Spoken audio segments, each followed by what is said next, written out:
Universidad Católica de Chile Televisión presenta la entrevista de Raquel Correa.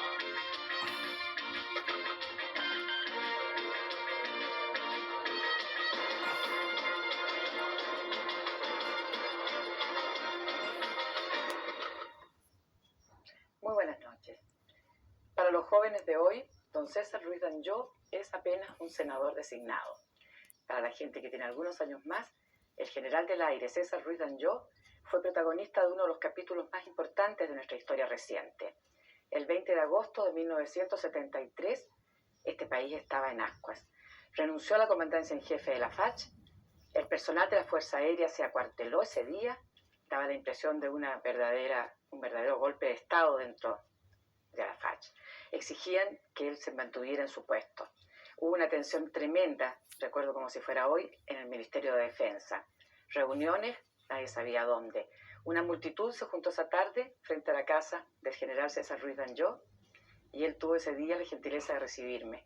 No olvidaré nunca el general con los ojos llenos de lágrimas, un nieto en cada rodilla. ¿Se acuerda, general? Sí, perfectamente.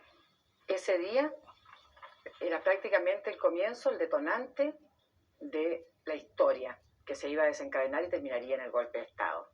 El general César Ruiz Danjó entregaba el mando al general Lee. El país no sabía quién era el general Lee, no sabía para dónde iba. General o senador, ¿cómo prefiere que le diga? Lo dejo absolutamente a su discreción. En realidad no creo que tenga mayor significación. Cuando usted, Todos son igualmente importantes para mí. Cuando usted renunció a la FACH en agosto del 73, ¿estaba ya decidida la participación de la Fuerza Aérea en un golpe de Estado? La respuesta es definitivamente no. Todo el mundo estaba completamente de acuerdo en que la situación que se vivía era bastante difícil y se buscaba toda clase de soluciones. ¿Usted cree que había una salida política? Porque muchos personeros de la época, muchas autoridades de la época han sostenido pues, que no había ninguna salida política, que el golpe de Estado fue absolutamente inevitable. ¿Qué piensa usted? ¿Qué pensó entonces y qué piensa ahora? Bueno, evidentemente. En ese momento, respecto a las salidas políticas que podían haber ocurrido en ese momento, creo que la designación del ministerio en el cual intervinieron los comandantes en jefe, o participaron los comandantes en jefe de las distintas instituciones de la Defensa Nacional, pudo ser una tentativa política. Creo que yo, en mi manera de pensar, de acuerdo con las circunstancias, me parecía que los resultados no eran factibles, no eran alcanzables. Creo que en cierta manera los acontecimientos demostraron que había algo de razón en mi manera de pensar. Como comandante en jefe, siendo usted comandante en jefe de la FACH, fue ministro de Obras Públicas. Exactamente. Del gobierno de Allende. Quiero saber qué idea se formó usted del expresidente Allende en ese contacto. Bueno, en ese momento fue ya en el mes de agosto, los primeros días de agosto, alrededor del 8 o 10 de agosto, que ingresamos al ministerio, los comandantes en jefe y el general director de Carabineros. Como dije antes, en una búsqueda de soluciones que a mí no me parecía factible ni realizable.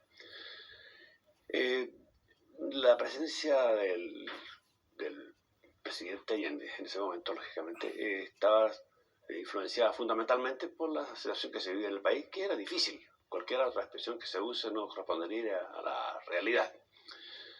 Él se esforzó y, lógicamente, para mantenerse en su posición y lograr que se dieran adelante sus líneas de acción, en las cuales lo acompañaban los partidos que integraban la Unidad Popular. Respecto a la persona, el presidente Allende, ya lo he dicho en otras ocasiones, una persona correcta, adecuada, afable, amable. De modo que la relación, llamémosla personal, era perfectamente normal. Ahora, la relación, digamos, oficial, si pudiéramos llamarla, evidentemente que tenía a veces discrepancias y puntos opuestos, porque habían distintos enfoques respecto a las posibles o presuntas soluciones que podían encontrarse al problema que el país vivía. ¿Qué responsabilidad asumen las Fuerzas Armadas? En forma retrospectiva habría que verlo, en ese colapso de la democracia de Chile, habiendo participado las Fuerzas Armadas en el gobierno de la Unidad Popular, que es un detalle que la gente suele olvidar. En realidad las Fuerzas Armadas participaron. Tenemos que recordarnos en el primer paro de camareros en octubre, noviembre de 1900. Estuvo en dos etapas, ¿no es cierto?, en el gabinete. Exactamente. No, en esa, por la primera etapa, yo no estuve. No. Solamente estuvo el comandante en jefe del ejército, el general Carlos Prats, y un almirante y un general de la Fuerza Aérea en 2 ministerios, Obras Públicas y Minería respectivamente. Posteriormente, sí, en la segunda oportunidad... Sí, en ese tiempo se hablaba que eso sería ya como una especie de golpe silencioso, pero un golpe incruento. No. En esa oportunidad, la participación de las Fuerzas Armadas fue fundamentalmente apuntada a garantizar el desarrollo normal del periodo preeleccionario y de la elección que se iba a cumplir la parlamentaria del mes de marzo de 1973. Y la mejor demostración de ello estaría en que a los pocos días, 8, 10, 15, la verdad es que no recuerdo las cifras con exactitud, los miembros de las Fuerzas Armadas que integraban el ministerio dejaron sus funciones y se volvió un ministerio político totalmente civil. Usted mencionó al general Prats, el comandante del ejército entonces. ¿Usted piensa que él era partidario del gobierno socialista como han sostenido algunas personas? ¿O era un soldado democrático que hizo todo lo posible por evitar el... Yo creo que el general Carlos Prats era un hombre muy capaz, por cierto, muy honesto consigo mismo, tenía su manera de pensar y la aplicaba y trataba de... Eso es lo que yo quiero que usted venga. Usted trabajó con él siendo ambos comandantes en jefe. ¿Usted pensaba que él era partidario de Allende? Yo creo que él era partidario, digamos, no digo que tenga respecto a su ideología política. No creo que nunca la exteriorizó ni la da motivo para suponer que perteneciera a una determinada pensamiento político. Sí que él pensaba que había fórmulas, digamos, distintas de solucionar el problema. Y una de ellas era la de cooperar al máximo al régimen. ¿Y usted a esa altura ya no lo pensaba? ¿Y deliberaban a más no poder? No usemos la palabra deliberar, que suena... ¿Cómo llegaron a...? Se conversaban. Si las Fuerzas Armadas son personas, las Fuerzas Armadas son personas que no tienen por qué no pensar de lo que está pasando y tener su propia opinión al respecto. Me parece que eso es fundamental, que puedan hacerlo. ¿Dónde y cómo pasó usted el 11 de septiembre del 73? Porque usted ya estaba en retiro muy recién. Estaba en mi casa. ¿No participó en forma alguna? Nada. ¿Lamentó no haber estado usted? Solamente una persona fue en la mañana a informarme, a contarme, como usted quiera ponerlo, de lo que estaba ocurriendo en ese momento, que ya estaba ocurriendo, era el problema de colocar o no la radio. Encender la radio para saber lo que estaba pasando. ¿Usted lamentó en ese momento no haber estado en el lugar del general Lee? No, de ninguna manera. El general Lee es un hombre capaz, no, pero usted como persona, después de haber hecho una vida en la aviación, llega un momento cumbre al cual usted mismo ha dado a entender que, no sé si deseaba, pero que sí presagiaba, y del cual no discrepa, ¿verdad? Bueno, la vida lo lleva por distintos caminos a uno y las circunstancias se cruzan, se entrecruzan y lo llevan a determinadas situaciones y a determinadas actuaciones y a determinadas actitudes. General, si usted... En mi caso, el camino no llegó hasta que yo estuviera presente en los 70. Un hombre realista usted. Si usted hubiera sido comandante en jefe de la FACH en ese momento, ¿habría ordenado el bombardeo a La Moneda? La verdad es que para poder dar respuesta a eso tendría que tener todos los antecedentes que se disponían en ese momento, parte de quien tomó la decisión. Yo parto de la base de que la decisión tomada fue en base a un estudio, un análisis, que se tomó que era la mejor solución dentro de las que había. Yo se lo pregunto porque el actual comandante en jefe de la Fuerza Aérea, el general Matei, en ese mismo asiento dijo aquí que le parecía que había sido un error, que la fuerza debe aplicarse en forma proporcional. La verdad es que lanzar rockets sobre un palacio después de que está prácticamente sofocada la situación, parece ser una desproporción, ¿o no? No me parece una desproporción. Se trataba de tener una decisión lo más rápida posible. En toda clase de conflictos, a mí me parece que la mejor respuesta está siempre en la solución más rápida, más inmediata, aunque parezca demasiado drástica en un momento. Podríamos recordar muchos casos. Rápido aunque duela, dice usted. Exactamente. Si usted quiere usar esa frase, de acuerdo. General, usted estaba en ese momento en el predicamento, en esa época, de extirpar el cáncer marxista, tal como anunció su sucesor en su primera aparición pública. La frase no la usé nunca. No, yo le pregunto si usted estaba pues, en esa postura de que era necesario. Es decir, estimaba necesario, digamos, adoptar algunas medidas y se le propusieron medidas, se buscaron soluciones. Pero no fueron acogidas. Una vez producido el pronunciamiento militar, ¿usted piensa que la manera de extirpar el cáncer marxista, estoy repitiendo una frase textual del general Lee, era, exacto, ¿era exterminándolo?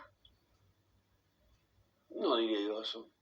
Trataba, como vuelvo a usar la misma frase que usé antes, la solución mejor es aquella que produce los efectos de forma más rápida y más definitiva. Desde su punto de vista militar, ¿hubo en el país una guerra interna?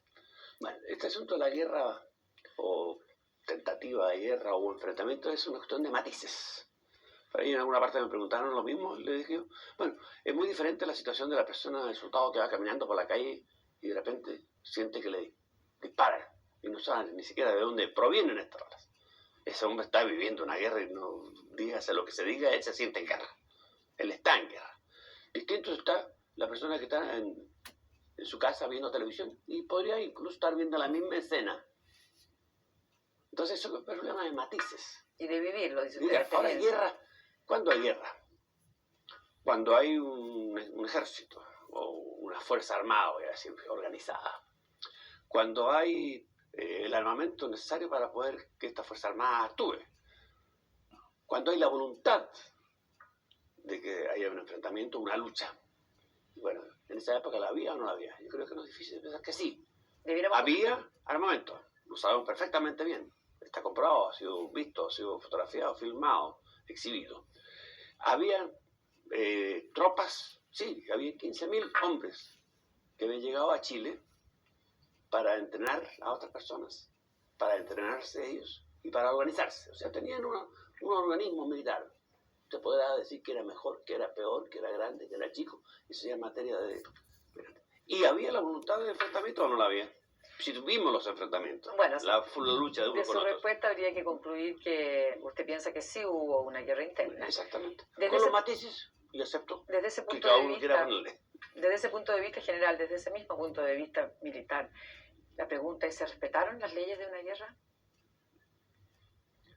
Yo no tengo ninguna participación directa en este asunto y no me... Sé que no. que Sé que no, pero un para hombre los de fines- armas es es para un los hombre fines- de para los armas. fines- lo hago esto con los fines de dar respuesta, no para esquivar la pregunta.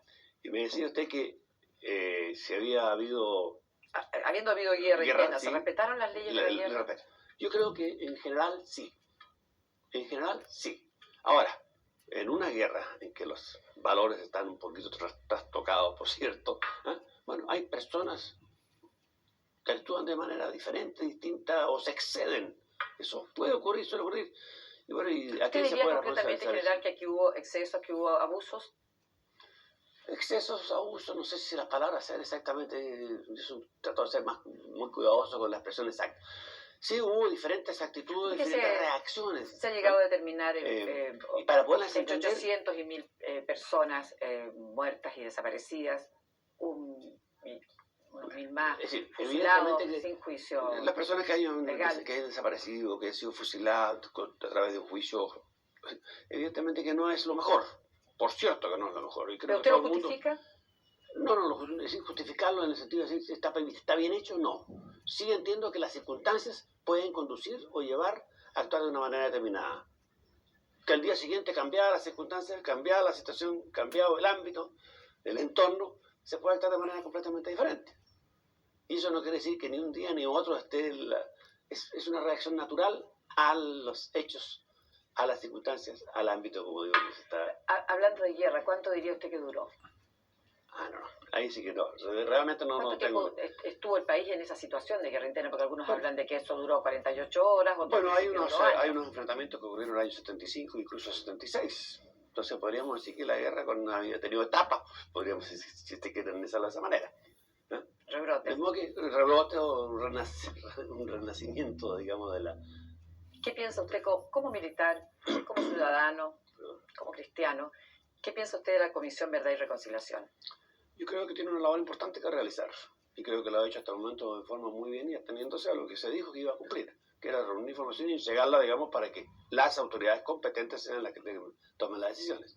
Y para mí la autoridad competente para tomar decisiones evidentemente son los tribunales. Tribunales ordinarios de justicia. ¿Qué sintió usted, general, cuando se encontraron los cuerpos sepultados en Pisagua? Bueno, yo creo que todo el mundo sintió una sensación bastante incómoda, por decirlo menos.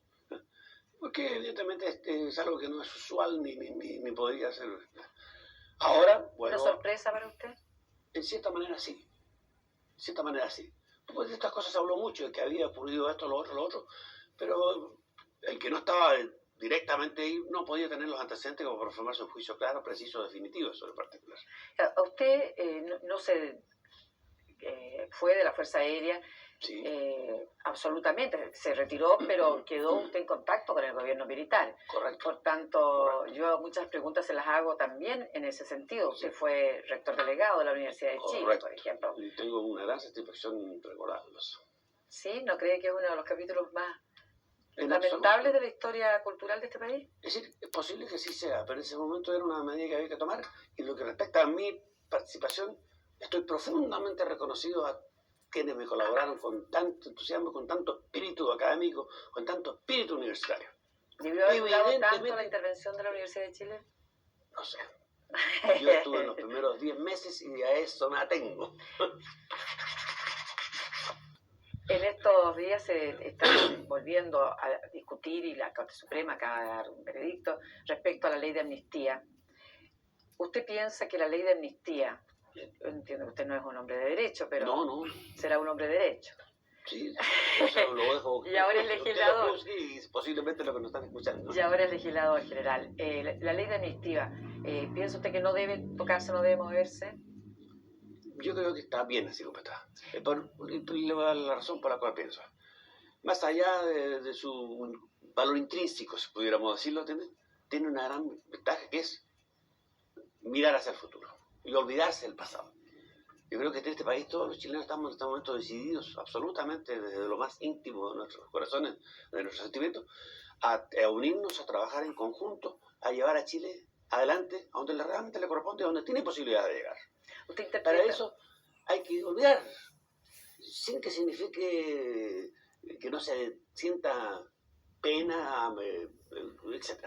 ¿Le habría sido tan posible a usted olvidar, general, si hubiese sido un hijo suyo que no hubiera caído en esa...? Yo yo sí, entiendo, fácil no es para nadie, pero si no ponemos algo de nuestra parte, reconocemos que todos, cual más cual menos, tiene alguna responsabilidad en lo ocurrido, ¿no? Cual más cual menos, repito.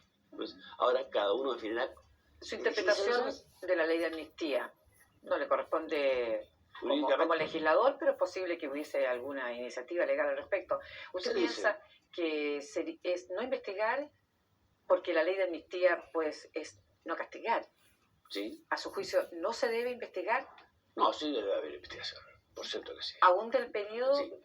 Es decir, lo que ya está, a mí me parece que lo que está resuelto por la ley de amnistía del año 1978 exactamente, eso ya para mí debiera dársele por terminado.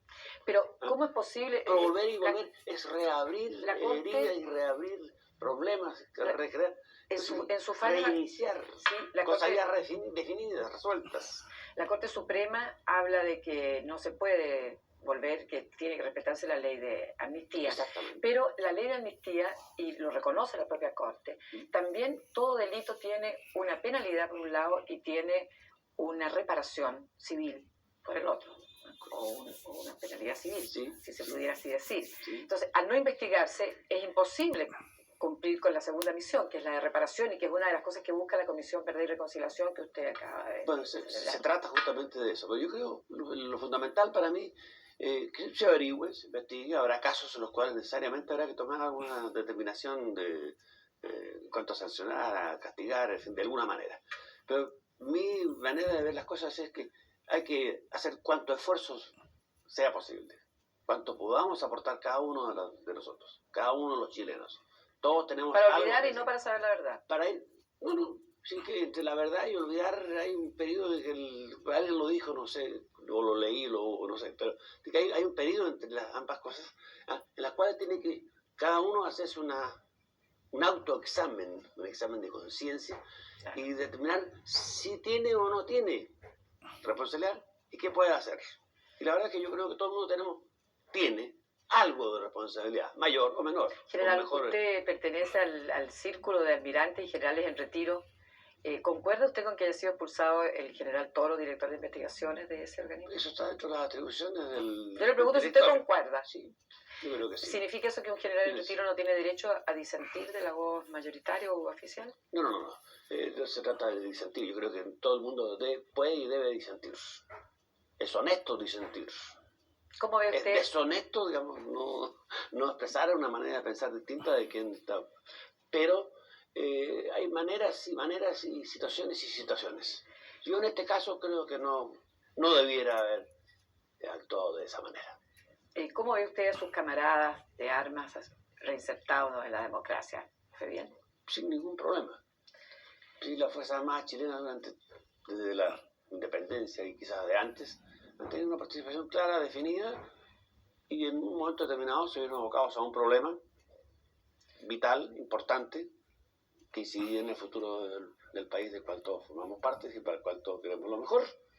Y ellos actuaron de acuerdo con su conciencia. General, en unos días más se va a realizar en el país el funeral oficial del expresidente Salvador Allende, de quien estábamos conversando en su momento. ¿Qué opina usted de este hecho? ¿Piensa que es un derecho de la familia, de sus amigos, de sus partidarios, sepultarlo y despedirlo oficialmente? ¿O cree que es algo que atenta contra la reconciliación y contra ese olvido que usted quiere? Usted habla de funeral oficial, la verdad es que no había oído esa expresión respecto a... Yo le digo así porque la otra vez fue un funeral en pleno toque de queda con... Exactamente, en las circunstancias del momento. Sí. En las circunstancias del momento. Bueno, lo dije también en alguna ocasión. La familia tiene absoluto derecho, llamémoslo así, a satisfacer algo que estima que para ella es importante. Creo que no hay nadie que esté en desacuerdo con eso.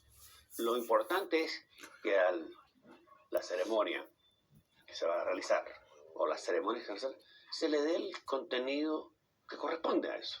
Dentro de eso, ¿le parece a usted reprobable o correcto que el arzobispo de Santiago reciba un responso por el expresidente Allende? Yo creo que la Iglesia, hablando en términos generales, por cierto, mientras esté apuntada a ver los problemas relacionados con el ser humano, con la dignidad del ser humano, está perfectamente bien.